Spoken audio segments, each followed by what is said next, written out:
नमस्कार, मैं आपका साथी सुमित अवस्थी। शाम के 7 बजने वाले हैं, चक्रव्यूह का वक्त हो गया है। सबसे पहले वो कहानियां जिन पर आज आपने अपनी पसंद जाहिर की है। पहली कहानी जो वोटिंग के लिए थी वो थी स्ट्रीट डॉग्स पर सुप्रीम कोर्ट का हंटर। आपका मोहल्ला कितना सुरक्षित, इस खबर को 21% लोग देखना चाहते हैं। आगे विस्तार से बात करते हैं।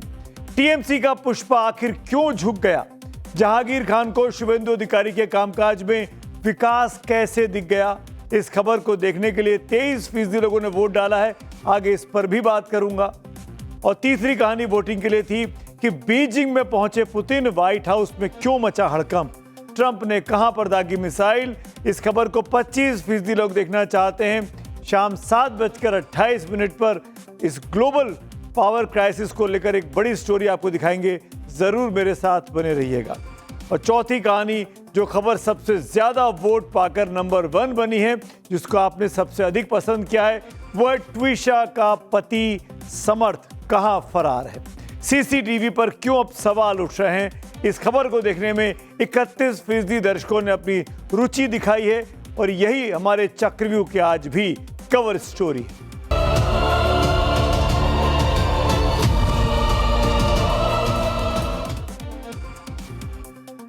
नोएडा की युवा दुल्हन ट्विशा की भोपाल में हुई संदिग्ध मौत अब कई सवालों के चक्रव्यूह में फंस गई है।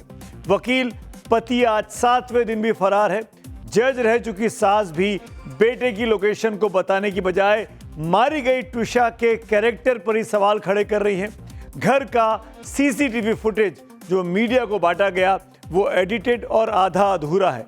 और जिस फंदे से मिली ट्विशा की लाश, उसके ट्रेसेस से ये मिस्टीरियस डेथ केस अनेकों अनुत्तरित सवालों के जाल में और उलझ गया है। दोनों परिवार अब एक दूसरे पर इल्जाम लगा रहे हैं, लेकिन इन सब के बीच 8 दिनों से मुर्दा घर में पड़ी ट्विशा की लाश अंतिम संस्कार का आज भी इंतजार कर रही है। भोपाल के कटारा हिल्स इलाके में शादी के महज 5 महीने के बाद ही ट्विशा ने आत्महत्या क्यों की? हालांकि पोस्टमार्टम रिपोर्ट में ट्विशा की गर्दन पर दबाव के निशान भी मिले हैं, लेकिन अब तक पूरी पोस्टमार्टम रिपोर्ट जारी पुलिस ने नहीं की है। ट्विशा का पूरा परिवार भोपाल में ही जमा हुआ है। परिजन लगातार इसे आत्महत्या नहीं, हत्या करार दे रहे हैं। हमारी बेटी को आपने मार डाला, हमें भी मार डालिए, क्योंकि आपके पास तो कानून है। Why are we not asking where is Samarth Singh? Why is he absconding? समर्थ सिंह ने मेरी बेटी को टॉर्चर किया है, मारा है समर्थ सिंह ने। पोस्टमार्टम रिपोर्ट है, उसमें उसकी हाइट तक गलत लिखी गई है। It just shows the seriousness.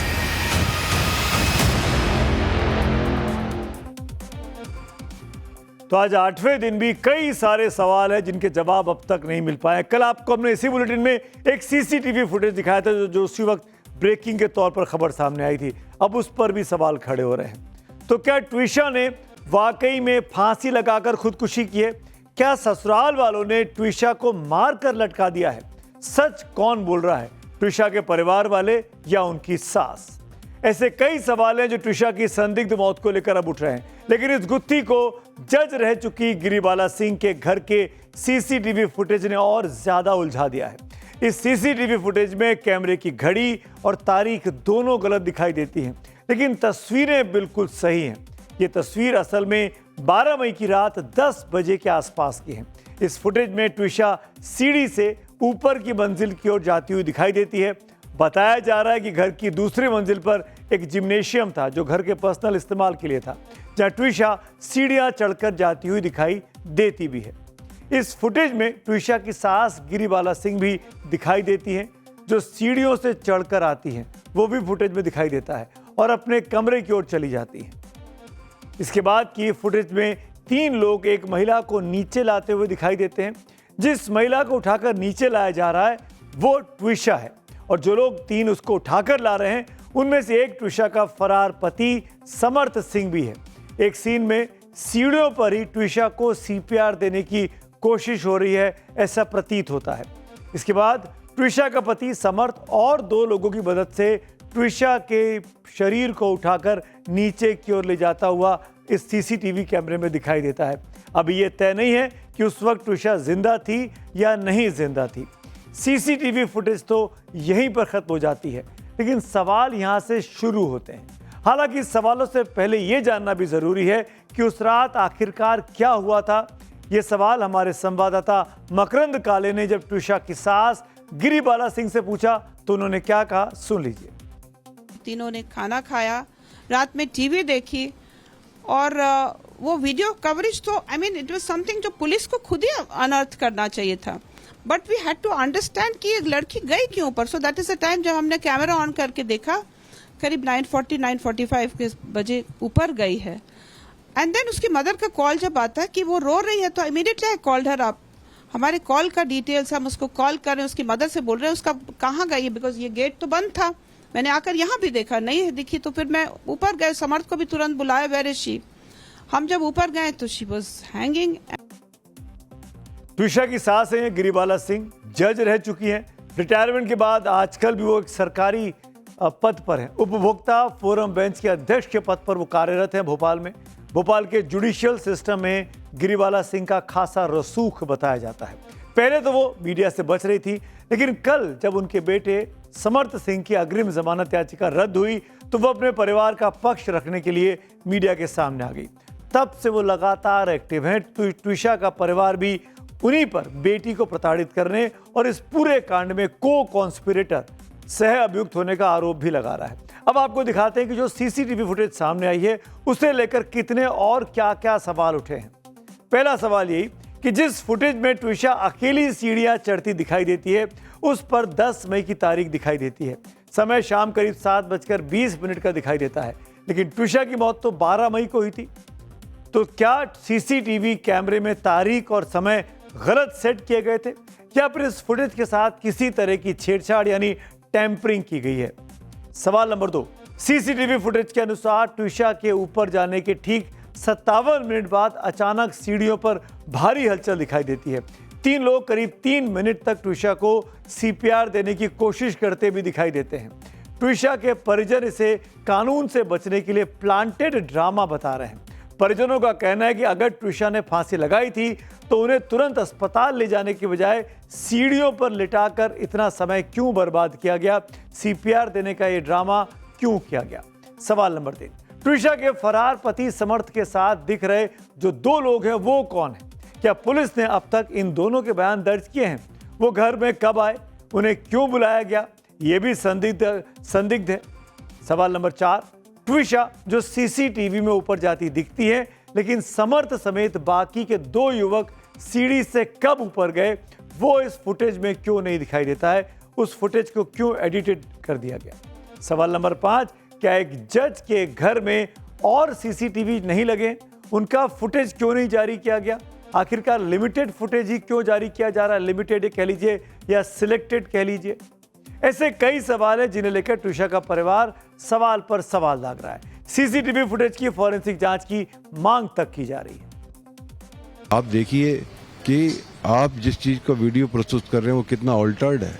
इसकी पूरी वीडियोग्राफी इनकी जब्त होनी चाहिए, फॉरेंसिक जांच होनी चाहिए, पुलिस की जांच होनी चाहिए कि जो लोग बॉडी को उतार के ले जा रहे हैं, जो लोग ऊपर जा रहे हैं वो नीचे नहीं आ रहे हैं, और वो कौन लोग हैं, उनके सबके क्या बयान दर्ज हैं इसमें पुलिस की इंक्वायरी में? क्या जो लोग बॉडी के आसपास देखे जा रहे हैं तो क्या वो हैं उसमें बयान में है, उनका बयान लिया गया है?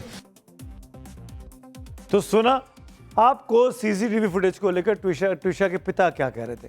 इस वक्त मेरे साथ नैना शर्मा जुड़ गई हैं जो कि ट्विशा की बचपन की दोस्त हैं, उनकी कजिन सिस्टर हैं।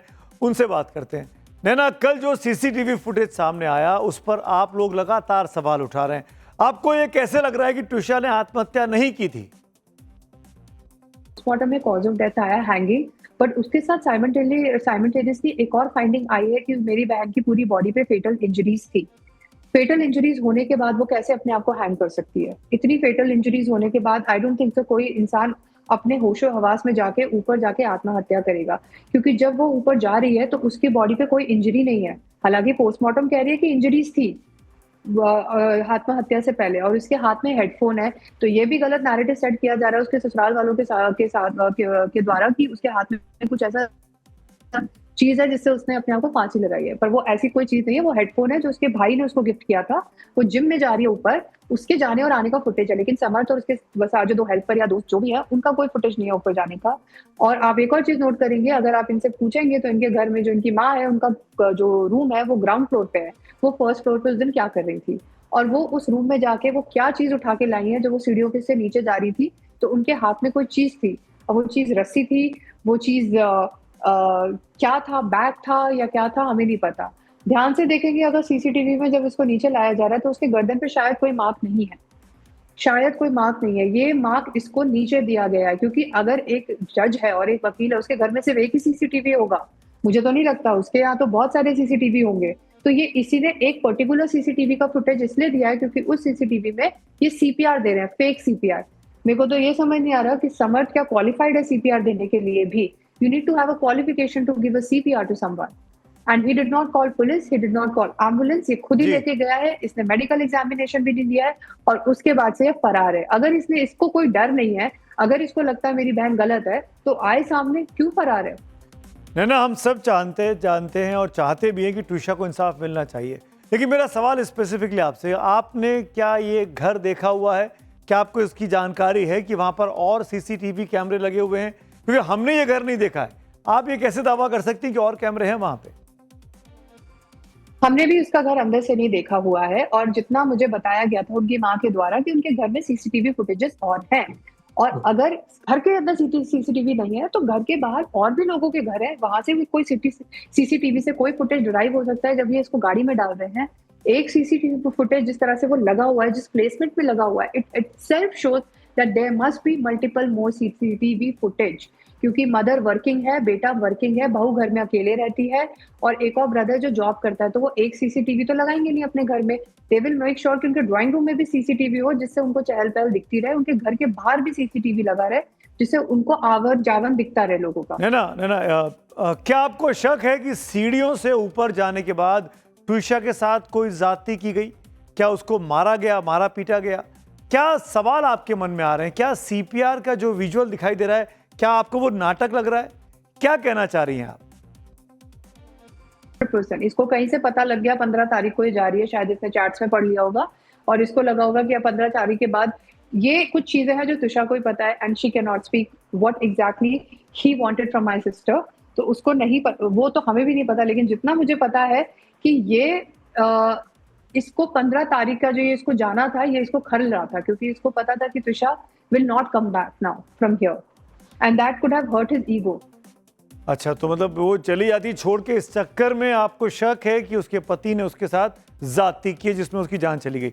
अब एक बात और बताइए नैना, ये बार बार कहा जा रहा है गिरिबाला सिंह की तरफ से कि नैना ड्रग्स लेती थी, उनको ड्रग्स की आदी थी। ये से बार बार उन्होंने कई जगह पर कहा है। क्या सच्चाई है इसमें? क्या वो ड्रग एडिक्ट थी?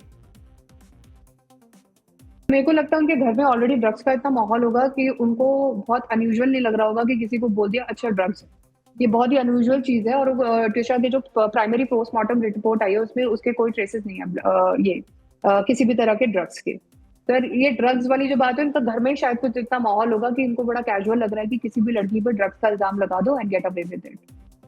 आज बहुत बहुत शुक्रिया नैना हमसे बात करने के लिए। नैना के साथ ये पूरी बातचीत जो मेरी है ये आप देख सकते हैं टाइम्स नाउ नवभारत के तमाम यूट्यूब चैनल्स पर, वो आपको डिटेल में मिल जाएगा। लेकिन एक और बात इंपॉर्टेंट है आज के पूरे घटनाक्रम में, ट्विशा के परिजनों ने, माता पिता भाई ने भोपाल में आज प्रेस कॉन्फ्रेंस की।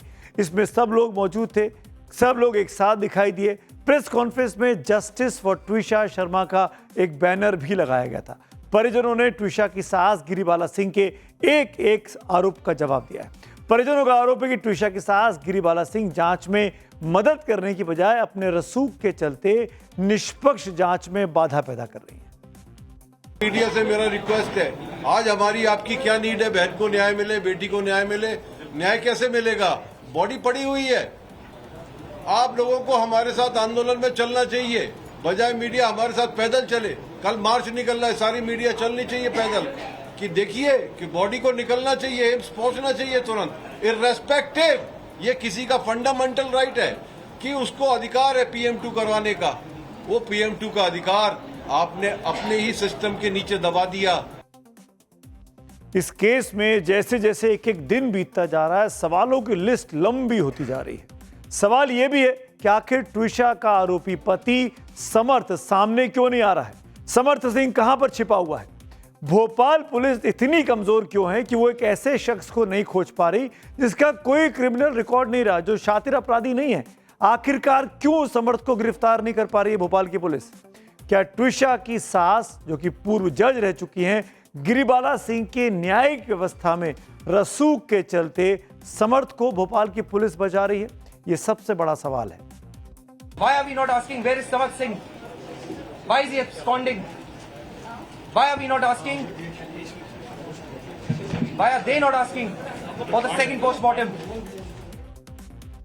ट्विशा के लिए जल रही इंसाफ की मशाल अब भोपाल से निकल चुकी है। कल जंतर मंतर के बाद आज पुणे के इंदिरा कॉलेज में भी ट्विशा के समर्थन में साथी स्टूडेंट्स ने प्रोटेस्ट किया।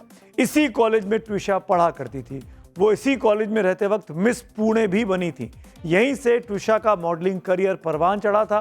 वो कुछ तेलुगु फिल्मों में काम तक कर चुकी है। ट्विशा शर्मा एक महत्वाकांक्षी, टैलेंटेड और एनर्जेटिक लड़की हुआ करती थी। उनकी जिंदगी सपनों से भरी हुई थी। अब उसकी मौत के बाद #जस्टिस फॉर ट्विशा की आवाज पूरे देश में गूंज रही है। उम्मीद है कि सच्चाई सामने आएगी और उन्हें जल्द से जल्द न्याय मिलेगा। ट्विशा शर्मा नोएडा की रहने वाली थी और इसी नोएडा से लगे ग्रेटर नोएडा के एक और दिल दहला देने वाला केस सामने आया है। लड़की वालों ने स्कॉर्पियो दी, लेकिन ससुराल वालों को तो फॉर्च्यूनर चाहिए थी। साथ में 50 लाख की और डिमांड की, लेकिन दीपिका नागर का परिवार ससुराल वालों की यह मांग पूरी नहीं कर पाया था। और फिर वही हुआ जो दहेज के लालची अक्सर किया करते हैं। परिवार वालों का आरोप है कि उनकी बेटी की पहले हत्या की गई और फिर छत से धक्का दे दिया गया। दीपिका नागर की मौत कैसे हुई, इसके खुलासा आज आई पोस्टमार्टम रिपोर्ट से हो गया है। पोस्टमार्टम रिपोर्ट में शरीर पर चोटों के कई निशान मिले हैं। रिपोर्ट के अनुसार मृतका के शरीर पर कई बाहरी और आंतरिक चोटें पाई गई हैं, जो किसी गंभीर हिंसक घटना की ओर इशारा करती हैं। ग्रेटर नोएडा के जलपुरा गांव में दीपिका नागर की संदिग्ध मौत ने पूरे इलाके को झकझोर कर रख दिया है। परिवार वालों का रो रो कर अब बुरा हाल है। 1.5 साल पहले बड़े अरमानों के साथ दीपिका की शादी उसके परिवार वालों ने धूमधाम से की थी। अचानक सामने आई इस घटना ने दहेज उत्पीड़न, घरेलू प्रताड़ना और महिलाओं की सुरक्षा को लेकर कई गंभीर सवाल खड़े कर दिए हैं। बहुत गंदा काम कर दिया, बहुत गंदा। और ये समाज के लिए तो इतना गंदा है कि भाई मत, बेटियों की शादी मत करो भाई, अपने घर रखो, फ्रीडम से रखो, मत करो शादियां यार। कुछ नहीं हो रहा। इतनी खुशियां हमने कहां से कर्ज पानी लेके यार रिश्तेदारों से भी चीजें कर करके हमने इतनी अच्छी शादी करी कि मतलब समाज में अच्छे तरीके से, लेकिन कोई फायदा नहीं हुआ। दीपिका के परिजनों का रो रो कर बुरा हाल है। दीपिका की शादी महज 14 महीने पहले हुई थी। घर वालों ने बहुत धूमधाम से, बहुत महंगी शादी की थी। बिटिया को विदा किया था। वो अपने गांव की सबसे सुंदर और पढ़ी लिखी लड़कियों में मानी जाती थी। परिवार उसे बहुत प्यार करता था, बहुत प्यार से उसको पाला पोसा था। उनकी शादी भी बड़े सपनों और उम्मीदों के साथ की गई थी, लेकिन दीपिका को दहेज के दानवों ने खा डाला। उसकी हत्या नहीं है, उसकी तो बहुत निर्दयी तरीके से हत्या हुई है। मेरी बहन को उन्होंने राक्षसों ने नोच डाला। मेरी बहन के शरीर पे इतने निशान है ना, इतने निशान है कि मेरी बहन के क्या ही घुसाया है पेट में। मेरी बहन पे क्या ही बीजी होगी।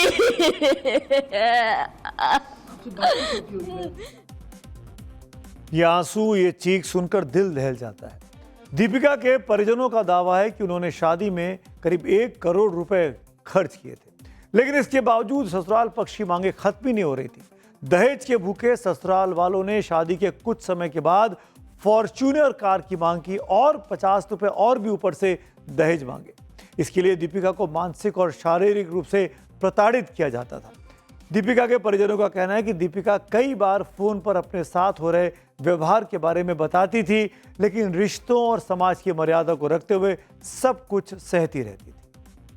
को ना मतलब फ्रैक्चर्स आते, ठीक है, और वो चेहरा वगैरह भी पूरा डैमेज होता, ठीक है, तो वो बिल्कुल चेहरा भी साफ, बिल्कुल कोई, लेकिन और बॉडी पे पूरी हर जगह पे निशान है। तो ये मतलब ये वो लोग बता रहे हैं, हमें तो ये पता भी नहीं है ना। दहेज देना दहेज लेना दोनों अपराध है। जो मांग रहा है उसकी मांगे अगर आप पूरी करेंगे तो वो और पिशाच बन जाता है। और इस कहानी में साफ तौर पर दिखाई दे रहा है। 17 मई की रात दीपिका की मौत की खबर सामने आई। पुलिस ने इस मामले में दीपिका के पति और ससुर को गिरफ्तार किया, लेकिन क्या दीपिका को न्याय मिलेगा, ये सबसे बड़ा सवाल है। एनसीआरबी के आंकड़े बताते हैं कि 2023 में दहेज के 15,000 से ज्यादा केस दर्ज हुए, जिसमें से 6,000 से ज्यादा मौत के मामले थे। यानी दहेज का ये वो दानव है जो हर साल देश में नवविवाहित महिलाओं को लील रहा है, लेकिन इसकी भूख खत्म होने का नाम नहीं ले रही है। और अब बात करते हैं अगली कहानी की ओर। टीएमसी के बुरे दिन खत्म होने का नाम ही नहीं ले रहे हैं।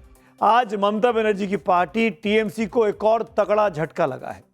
फाल्टा विधानसभा सीट पर होने वाले उपचुनाव पर टीएमसी उम्मीदवार जहांगीर खान ने वोटिंग के 2 दिन पहले अचानक चुनाव लड़ने से इनकार कर दिया। परसों यानी 21 मई को वहां पर वोट डाले जाने हैं और पुष्पा फिल्म का डायलॉग झुकेगा नहीं कहकर सुर्खियां बटोरने वाले जहांगीर खान झुक गए और चुनाव लड़ने से ही तौबा कर ली है। सबसे पहले सुनिए जहांगीर खान की वो क्या कह रहे हैं। আমি ফলতার ভূমিপুত্র, আমি চাইবো ফলতা শান্তিতে থাকুক, সুস্থ থাকুক, ভালো থাকুক এবং ফলতায় আরও বেশি বেশি উন্নয়ন হোক। তাই সোনার ফলতা হোক, এটাই আমার স্বপ্ন ছিল। তাই আমাদের সম্মানীয় মুখ্যমন্ত্রী ফলতা উন্নয়নের জন্য স্পেশাল প্যাকেজ দিচ্ছে। সেই জন্য আমি আগামী 21শে মে যে রিপল আছে সেই রিপলের কন্টেস্ট থেকে আমি নিজেকে দূরে সরিয়ে নিলাম। जहांगीर खान आज से करीब 15 दिन पहले ये पुष्पा फिल्म के अल्लू अर्जुन बने हुए थे। फाल्टा विधानसभा सीट उस डायमंड हार्बर लोकसभा सीट के अंदर आती है जहां से ममता बनर्जी के भतीजे अभिषेक बनर्जी चुनाव जीतकर लोकसभा के सांसद बने हुए हैं। फाल्टा सीट पर हुए उपचुनाव रद्द हुआ था, आपको याद होगा। वहां से टीएमसी के टिकट पर जहांगीर खान को चुनाव लड़ना था। जहांगीर खान को अभिषेक बनर्जी का बहुत करीबी कहा जाता है। यह सीट टीएमसी का अभेद किला मानी जाती है, क्योंकि 2011 से लगातार टीएमसी ये सीट जीतती आ रही है। बल्कि जब लेफ्ट फ्रंट की सरकार थी, उनका बोलबाला हुआ करता था। उस दौर में भी फाल्टा से 2001 के चुनाव में टीएमसी ही जीती थी। इसीलिए ये मानकर चला जा रहा था कि वहां इस बार चुनाव में टीएमसी जीत सकती है। लेकिन 29 अप्रैल को बंगाल में हुई दूसरे चरण की वोटिंग में धांधली और गड़बड़ झाले के आरोपों में मतदान चुनाव आयोग ने रद्द कर दिया था। उस दौरान जहांगीर खान तब सुर्खियों में आ गए थे जब यूपी के आईपीएस अधिकारी यूपी काडर के अजय पाल शर्मा पुलिस ऑब्जर्वर बनकर जहांगीर खान के गांव पहुंचे थे, तो उनका गुस्सा जहांगीर के परिवार पर कैसे फूटा था। ये फाल्टा में वोटिंग से पहले की तस्वीरें हैं। अजय पाल शर्मा, जिनको सिंघम के तौर पर जाना जाता है, उनके बारे में चुनाव से ठीक एक दिन पहले यानी 28 अप्रैल को जहांगीर खान से जब पूछा गया, तब जहांगीर खान ने अल्लू अर्जुन का पुष्पा वाला डायलॉग बोलकर शर्मा को जवाब दिया था। सुनिए जरा। এটা আমরা মেনে নেব না। উনি নিজেকে বলছে আমি সিংহম। উনি যদি নিজেকে সিংহম মনে করে, আমরাও মনে করি নিজেকে পুষ্পা, ঝুঁকেगा नहीं। 28 अप्रैल को पुष्पा थे और आज 19 मई को पुष्पा के फुसपा हो गए। 29 अप्रैल की वोटिंग वाले दिन फाल्टा के कुछ बूथ पर ईवीएम पर बीजेपी के नाम पर टेप भी चिपका हुआ था ताकि वोटर बीजेपी को वोट ना डाल सके। उसी धांधली के आरोपों में जब चुनाव रद्द हुआ और अब परसों वोटिंग दोबारा होनी है, तो ममता बनर्जी की पार्टी के पुष्पराज पुष्पा झुक गए हैं। कमाल देखिए, वो तर्क दे रहे हैं कि मुख्यमंत्री शुभेंदु अधिकारी फाल्टा के विकास के लिए विशेष पैकेज दे रहे हैं। उससे प्रभावित होकर उन्होंने चुनाव से किनारा कर लिया है। वहां टक्कर बीजेपी और टीएमसी में है। टीएमसी के हट जाने से अब बीजेपी के देवांशु पंडा के फाल्टा जीतने की संभावनाएं बहुत बढ़ गई हैं। अब बीजेपी कह रही है कि पुष्पा ही नहीं, पुष्पा का बॉस भी झुकेगा। बॉस यानी अभिषेक बनर्जी। बहुत सारे लोग पुष्पा बनते हैं, कभी कुछ बनते हैं, लेकिन पुष्पा तो खुश हो गया इस बार। तो ये सारे जो पुष्पा है और उनके जो बॉस है ना, डायमंड हार्बर में मैं जब जाता था तो हर जो लैंप पोस्ट होता था उसके ऊपर फोटो के साथ लिखा होता था ये भी झुकेगा नहीं। तो अब सब झुक रहे हैं, तो एबी का एजेंट भी झुक गया, आगे एबी भी झुकेगा, चिंता मत करिए। आज टीएमसी की बैठक हुई। बैठक में तय हुआ कि उनकी पार्टी बीजेपी से लड़ती रहेगी। फिर टीएमसी फंस गई है। टीएमसी ने जहांगीर के एक तरीके से सरेंडर कर देने के बाद ट्वीट कर जो कुछ कहा है उसका लब्बो लुबाब यही है कि जहांगीर खान डर गए हैं। टीएमसी का कहना है कि चुनाव से पीछे हटना जहांगीर खान का निजी फैसला है, पार्टी का नहीं है। जहांगीर के चुनाव से पीछे हटने की टीएमसी ने कड़ी निंदा भी की है और ऐलान किया है कि वो बंगाल से दिल्ली तक बीजेपी का विरोध करती रहेगी। आज जहांगीर खान को मुख्यमंत्री शुभेंदु अधिकारी में फल्टा का विकास पुरुष दिखाई दे रहा है, जबकि कम से कम 4 मई तक तो ममता और अभिषेक बनर्जी में उनको फाल्टा का उद्धारक दिखता था। अब इस हृदय परिवर्तन की वजह बीजेपी और टीएमसी दोनों बता रही है कि जहांगीर खान डर गए हैं, झुक गए। मजबूरी से कर रहे हैं। वो समझ गया जनता का समर्थन भाजपा के साथ है। स्ट्रीट डॉग्स पर आज सुप्रीम हंटर चला है। आज सुप्रीम कोर्ट से डॉग लवर्स को बड़ा झटका लगा है। सुप्रीम कोर्ट ने अपने पहले के आदेश को वापस लेने से इनकार कर दिया। कोर्ट ने इस मामले में आखिरी फैसला सुनाते हुए स्ट्रीट डॉग्स यानी कि सड़कों पर घूमने वाले कुत्तों को लेकर एसओपी के खिलाफ दायर सभी याचिकाओं को खारिज कर दिया। सुप्रीम कोर्ट ने पिछले साल नवंबर 2025 के अपने आदेश में कहा था कि अस्पतालों, बस अड्डों, स्कूलों, रेलवे स्टेशनों जैसी सार्वजनिक जगहों से पकड़े गए स्ट्रीट डॉग्स को टीकाकरण या नसबंदी के बाद उसी जगह पर वापस नहीं छोड़ा जाएगा। यानी सुप्रीम कोर्ट ने यह आदेश दिया कि पब्लिक प्लेस से पकड़े गए स्ट्रीट डॉग्स को शेल्टर होम्स में ही रखा जाएगा। कोर्ट ने कहा कि देश भर में कुत्तों के हमलों की घटनाएं बेहद चिंताजनक हैं और अदालत इन जमीनी हकीकतों से आंखें नहीं मूंद सकती है। संविधान के अनुच्छेद 21 के तहत सम्मान के साथ जीने के अधिकार सबको हैं। कोर्ट के मुताबिक अस्पतालों, स्कूलों, बस स्टैंड, रेलवे स्टेशन जैसे तमाम पब्लिक प्लेसेस पर स्ट्रीट डॉग्स की बढ़ती तादाद लोगों की सुरक्षा के लिए खतरा बन गई है। अब इस फैसले पर बहस शुरू हो गई है। डॉग लवर्स कह रहे हैं कि जानवरों के साथ इंसानियत होनी चाहिए। मेरा भी यही कहना है, बिल्कुल होनी चाहिए। लेकिन ऐसी दलील देने वालों को सुप्रीम कोर्ट ने सवाल किया है कि क्या इंसान की सुरक्षा उससे छोटी चीज है।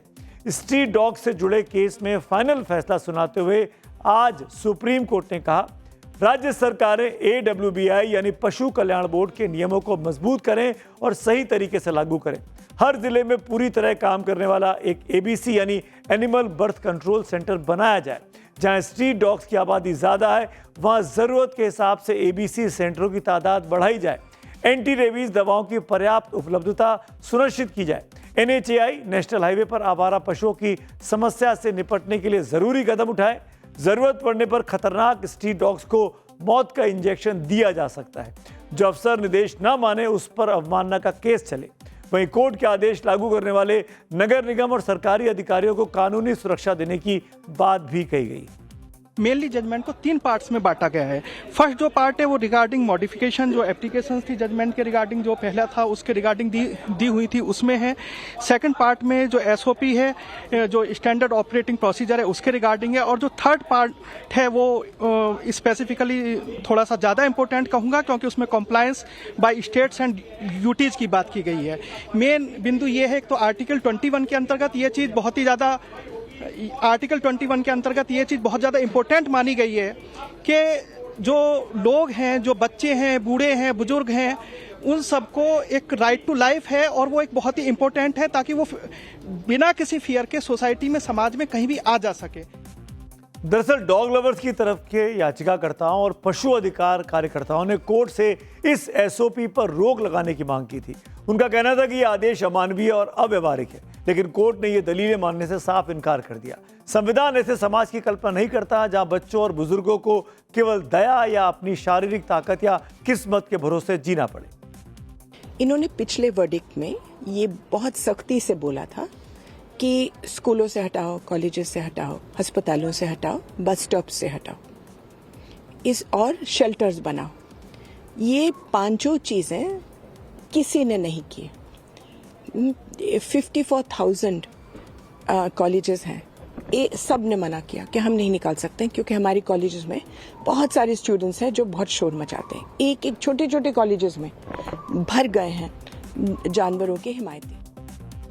वहीं डॉग लवर्स और एनिमल राइट्स एक्टिविस्टों की दलील है कि स्ट्रीट डॉग्स को पकड़कर कहीं भी बंद कर देना या उन्हें इलाके से हटाना समाधान नहीं हो सकता। उनका तर्क है कि असली समस्या नगर निगम की नाकामी है। नसबंदी और वैक्सीनेशन सही तरीके से हो, कचरा प्रबंधन सुधरे तो स्ट्रीट डॉग्स की तादाद खुद ब खुद कंट्रोल में आ सकती है। वहीं सुप्रीम कोर्ट का संदेश साफ है, मानवता का मतलब सिर्फ जानवरों के लिए संवेदना नहीं, इंसानों की सुरक्षा भी उतनी ही जरूरी है। बात करते हैं आज की एक और बड़ी कहानी की। बीजिंग से एक ऐसी खबर आ रही है जिसने वॉशिंगटन से लेकर यूरोपीय देशों से में खलबली मचा दी है। अमेरिकी राष्ट्रपति डोनाल्ड ट्रंप की चीन यात्रा अभी 3 दिन भी नहीं बीते कि अब रूस के राष्ट्रपति व्लादिमीर पुतिन बीजिंग पहुंच रहे हैं। जी हां, पुतिन मंगलवार यानी आज और कल अब चीन में रहने वाले हैं। सवाल बड़ा है कि क्या शी जिनपिंग ने पुतिन के लिए रेड कार्पेट बिछाकर सीधे वॉशिंगटन को चुनौती दे दी है? क्या चीन एक तरफ ट्रंप से दोस्ती का हाथ मिला रहा है और दूसरी तरफ पुतिन को गले लगाकर अमेरिका को आंखें दिखा रहा है?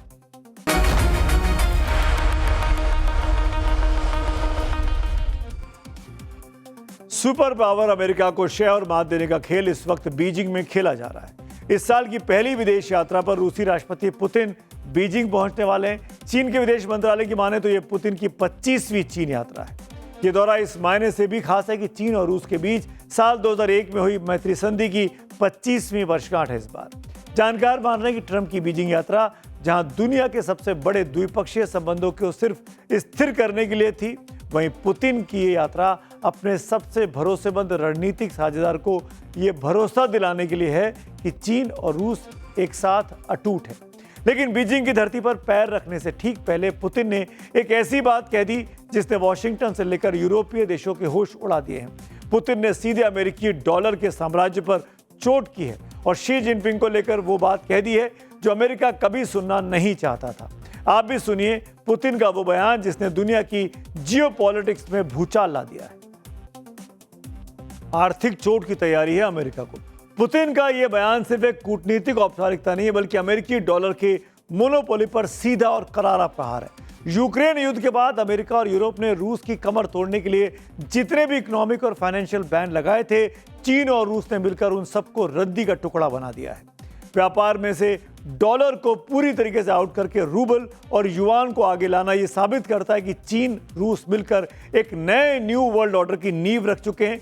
बीजिंग अब रूसी तेल और गैस का सबसे बड़ा खरीदार है और पश्चिमी देशों की तमाम चेतावनियों को ठेंगा दिखाते हुए चीन ने रूस के वेपन इंडस्ट्री के लिए हाईटेक पुर्जों की सप्लाई भी जारी रखी है। लेकिन यहां चीन की चालबाजी और कूटनीति को भी अब समझना होगा। अभी पिछले हफ्ते जब डोनाल्ड ट्रंप बीजिंग में थे तब शी जिनपिंग ने अमेरिका और चीन के रिश्तों को दुनिया का सबसे महत्वपूर्ण रिश्ता बताया। जिनपिंग ने कहा था कि दोनों देशों को एक दूसरे को प्रतिद्वंदी के बजाय साझेदार के रूप में देखना चाहिए। दोनों देश रणनीतिक स्थिरता के एक नए ढांचे पर काम करने को राजी भी हुए थे। लेकिन ट्रंप के जाते ही पुतिन के लिए रेड कार्पेट बिछा देना क्या वॉशिंगटन को चिढ़ाने जैसा नहीं है? क्रेमलिन के प्रवक्ता दिमित्री पेस्कोव ने भी साफ कहा कि पुतिन की इस यात्रा से रूस को सीधे ये जानने का मौका मिलेगा कि आखिर ट्रंप और जिनपिंग के बीच बंद कमरों में क्या खिचड़ी पकी है। पुतिन के बीजिंग दौरे में जो सबसे बड़ी डील पर मुहर लग सकती है वो है power of Siberia 2 gas pipeline project. रूस चाहता है कि चीन इस प्रोजेक्ट को जल्द मंजूरी दे और इसे आगे बढ़ाए। यूक्रेन युद्ध शुरू होने के बाद यूरोपीय देशों ने रूस से गैस खरीद काफी कम कर दी है। इससे रूस की कमाई पर बड़ा असर पड़ा है। अब रूस अपनी गैस चीन को बेचकर इस नुकसान की भरपाई करना चाहता है। हॉर्मुज क्राइसिस के बीच ये डील काफी अहम मानी जा रही है। पावर ऑफ साइबेरिया 2 प्रोजेक्ट में गैस पाइपलाइन रूस के यामल प्रायद्वीप से मंगोलिया के रास्ते चीन तक जाएगी। इसकी कुल लंबाई करीब 2600 किलोमीटर होगी। इस पाइपलाइन के जरिए हर साल 50 अरब क्यूबिक मीटर अतिरिक्त गैस चीन भेजी जा सकेगी। इतनी गैस से 15 से 20 करोड़ घरों की एक साल की जरूरत पूरी हो सकती है। अगर ये प्रोजेक्ट पूरा हो जाता है तो चीन के कुल गैस सप्लाई में रूस की हिस्सेदारी लगभग 10% से बढ़कर 20% तक पहुंच सकती है। ईरान युद्ध और हॉर्मुज स्ट्रेट संकट की वजह से रूस को उम्मीद है कि चीन इस पाइपलाइन को लेकर जल्दी फैसला करेगा। रूस का कहना है कि समुद्री रास्तों पर निर्भर रहने की बजाय जमीन के रास्ते से आने वाली गैस ज्यादा सुरक्षित होगी। हॉर्मुज स्ट्रेट में तनाव बढ़ने से चीन की एलएनजी सप्लाई पर भी खतरा बढ़ा है। 2025 में चीन के करीब 30% एलएनजी इंपोर्ट पश्चिम एशिया से हुए थे। रूस के विदेश मंत्री सर्गेई लारोव ने हाल ही में कहा था कि रूस और चीन मिलकर पश्चिमी देशों के दबाव और ग्लोबल एनर्जी क्राइसिस का सामना कर सकते हैं और रूस इस प्रोजेक्ट को अमेरिकी और यूरोपीय देशों के दबाव से बचने का बड़ा रास्ता मान रहा है। चीन के लिए भी power of Siberia pipeline project काफी फायदेमंद माना जा रहा है। चीन में गैस की मांग लगातार बढ़ रही है। अनुमान है कि साल 2040 तक चीन की गैस जरूरत 610 अरब क्यूबिक मीटर तक पहुंच सकती है। रूसी गैस दूसरे देशों की तुलना में सस्ती भी है। एक्सपर्ट्स का मानना है कि रूस से पाइपलाइन के जरिए आने वाली गैस मिडिल ईस्ट से आने वाली एलएनजी सप्लाई की तुलना में ज्यादा सुरक्षित और कम जोखिम वाली होगी और सस्ती भी होगी। तो साफ है कि चीन इस वक्त दुनिया के दो सबसे बड़े धुरंधरों, एक तरफ अमेरिका के डोनाल्ड ट्रंप और दूसरी तरफ रूस के व्लादिमीर पुतिन, दोनों के साथ एक साथ ताश की बाजी खेल रहा है। चीन पश्चिम के साथ स्थिर संबंध चाहता है और मॉस्को के साथ अटूट रणनीतिक भरोसा, लेकिन पुतिन ने बीजिंग पहुंचने से पहले जो बयान दिया उसने ये साफ कर दिया कि ट्रंप चाहे जितनी कोशिश कर लें, बीजिंग का असली और लॉन्ग टर्म फ्रेंड सिर्फ और सिर्फ मॉस्को ही रहेगा। सवाल है कि क्या बीजिंग में चल रही कूटनीति के पीछे असल में परमाणु महाविनाश की स्क्रिप्ट लिखी जा रही है? इस स्क्रीन पर दिख रही इन दो तस्वीरों को गौर से देखिए। यह सिर्फ मिसाइल टेस्ट नहीं है, ये वॉशिंगटन और मॉस्को के बीच छिड़े उस साइलेंट न्यूक्लियर वॉर के सबूत हैं जिसने पूरी दुनिया को दहला दिया है। कहानी समझिए। ट्रंप के बीजिंग दौरे से ठीक पहले 12 मई को पुतिन ने अपनी सबसे खतरनाक सरमत मिसाइल का टेस्ट कर अमेरिका को डराने की एक तरीके से कोशिश की। तो अब जैसे ही पुतिन बीजिंग पहुंचने वाले हैं, ट्रंप ने उसका बदला लिया है।